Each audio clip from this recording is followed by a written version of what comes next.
Compilar uma lista de verificação para a criação de uma máquina virtual do Azure. A execução de uma migração de servidores locais para o Azure exige planejamento e cuidado. Você pode movê-los ao mesmo tempo ou, mais provavelmente, em pequenos lotes ou até mesmo individualmente. Antes de criar uma VM individual, você deverá dedicar um tempo para esboçar o modelo de infraestrutura atual e ver como ele pode ser mapeado para a nuvem. Vamos examinar uma lista de verificação das coisas a serem consideradas. Começar com a rede. Nomear a VM. Decidir a localização da VM. Determinar o tamanho da VM. Noções básicas sobre o modelo de preço. Armazenamento para a VM. Selecionar um sistema operacional. Começar com a rede. A primeira coisa que você deve considerar não é a máquina virtual, é a rede. As VNets, redes virtuais, são usadas no Azure para fornecer conectividade privada entre máquinas virtuais do Azure e outros serviços do Azure. As VMs e os serviços que fazem parte da mesma rede virtual podem se acessar mutuamente. Por padrão, os serviços fora da rede virtual não podem se conectar aos serviços na rede virtual. No entanto, você pode configurar a rede para permitir o acesso ao serviço externo, incluindo os servidores locais. Esse último ponto é o motivo pelo qual você deve gastar algum tempo pensando sobre a configuração da rede. As sub-redes e os endereços de rede não são fáceis de serem alterados após a configuração, e se você planejar conectar a rede privada da empresa aos serviços do Azure, desejará ter certeza de que está levando em conta a topologia antes de colocar as VMs em vigor. Ao configurar uma rede virtual, você especifica os espaços de endereços disponíveis, as sub-redes e a segurança. Se a VNet for conectada a outras VNets, você precisará selecionar intervalos de endereços que não estão sobrepostos. Esse é o intervalo de endereços privados que pode ser usado pelas VMs e pelos serviços na rede. Use endereços IP não roteáveis como 10.0.0.0/8, 172.16.0.0/12 ou 192.168.0.0/16, ou defina seu próprio intervalo. O Azure tratará qualquer intervalo de endereços como parte do espaço de endereços IP da VNet privada, se ela estiver acessível apenas na VNet, em VNets interconectadas e locais. Se outra pessoa for responsável pelas redes internas, você deverá trabalhar com essa pessoa antes de selecionar o espaço de endereço a fim de garantir que não haja nenhuma sobreposição e informar a ela o que você deseja usar para que ela não tente usar o mesmo intervalo de endereços IP. Separar a rede. Depois de decidir os espaços de endereços de rede virtual, você poderá criar uma ou mais sub-redes para a rede virtual. Faça isso para dividir a rede em seções mais gerenciáveis. Por exemplo, você pode atribuir 10.1.0.0 às VMs, 10.2.0.0 para serviços de back-end e 10.3.0.0 para VMs do SQL Server. Observação: o Azure reserva os 4 primeiros endereços e o último endereço de cada sub-rede para o uso próprio. Proteger a rede. Por padrão, não há limites de segurança entre sub-redes. Portanto, os serviços em cada uma dessas sub-redes podem se comunicar. No entanto, você pode configurar NSGs, grupos de segurança de rede, que permitem controlar o fluxo de tráfego entre sub-redes e VMs. Os NSGs funcionam como firewalls de software, aplicando regras personalizadas a cada solicitação de entrada ou de saída no nível do adaptador de rede ou da sub-rede. Isso permite que você controle por completo cada solicitação de rede recebida ou enviada na VM. Planejar cada implantação de VM. Depois de mapear os requisitos de rede e comunicação, você poderá começar a pensar sobre as VMs que deseja criar. Um bom plano é selecionar um servidor e fazer um inventário. Com o que o servidor se comunica? Quais portas estão abertas? Qual sistema operacional é usado? Quanto espaço em disco está em uso? Que tipo de dados ele usa? Há restrições, legais ou outras, de não ter localmente? Que tipo de carga de CPU, memória e IES de disco o servidor tem? Há algum tráfego de intermitência a ser levado em conta? Em seguida, podemos começar a responder a algumas das perguntas que o Azure terá para uma nova máquina virtual. Nomear a VM. Algo para o qual as pessoas geralmente não dão muita importância é o nome da VM. O nome da VM é usado como nome do computador, que está configurado como parte do sistema operacional. Você pode especificar um nome com até 15 caracteres em uma VM do Windows e 64 caracteres em uma VM do Linux.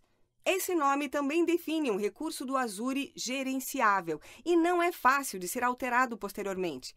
Isso significa que você deve escolher nomes significativos e consistentes para identificar com facilidade o que a VM faz. Uma boa convenção é incluir as seguintes informações no nome: elemento, ambiente. Exemplo: dev, prod, QA.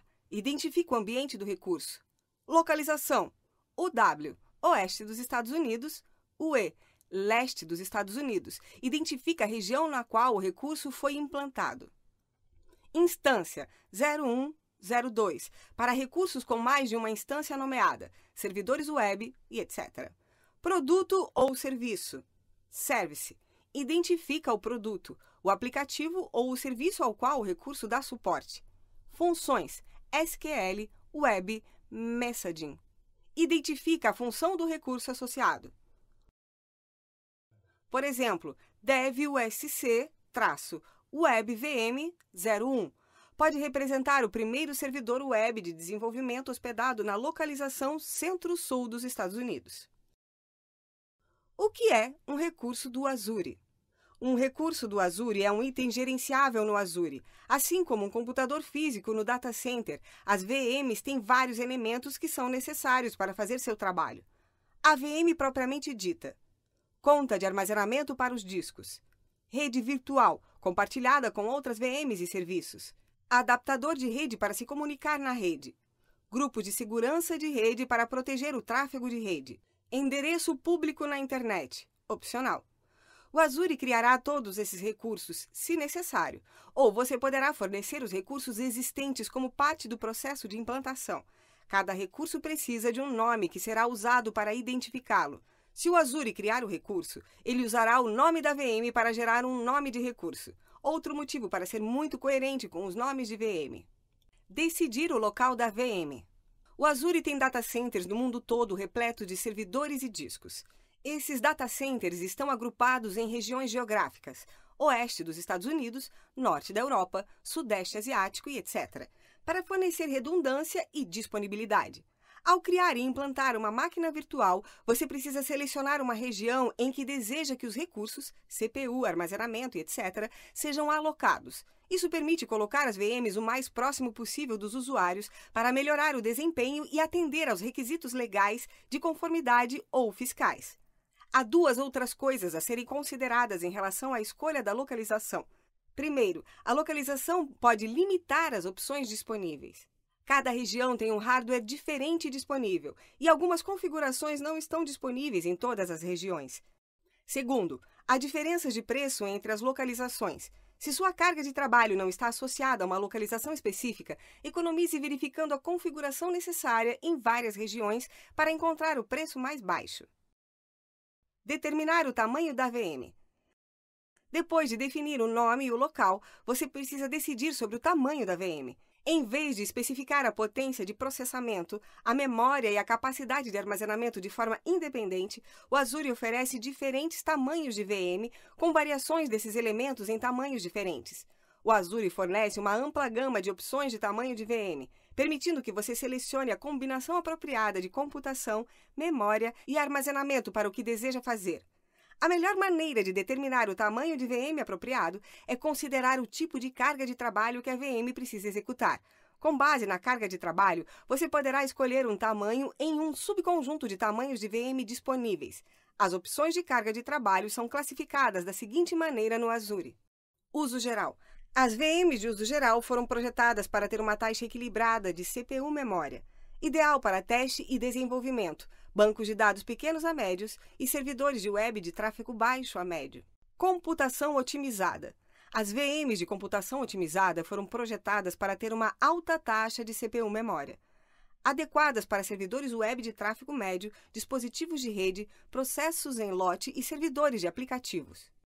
Otimizado para a memória. As VMs otimizadas para a memória foram projetadas para ter uma alta taxa de memória CPU. Ótimas para servidores de bancos de dados relacionais, caches médios a grandes e análises in-memory. Otimizado para armazenamento. As VMs otimizadas para armazenamento foram projetadas para ter alta taxa de transferência IES em disco, ideal para VMs que executam bancos de dados. GPU. As VMs GPU são máquinas virtuais especializadas, destinadas à renderização e à edição de vídeo de elementos gráficos pesados. Essas VMs são opções ideais para treinamento de modelo e inferência com aprendizado profundo. Computação de alto desempenho. A computação de alto desempenho são as máquinas virtuais de CPU mais rápidas e potentes, com adaptadores de rede com alta taxa de transferência opcionais. É possível filtrar o tipo de carga de trabalho ao configurar o tamanho da VM no Azure. O tamanho escolhido afeta diretamente o custo do serviço. Quanto mais CPU, memória e GPU você precisar, maior será a faixa de preço.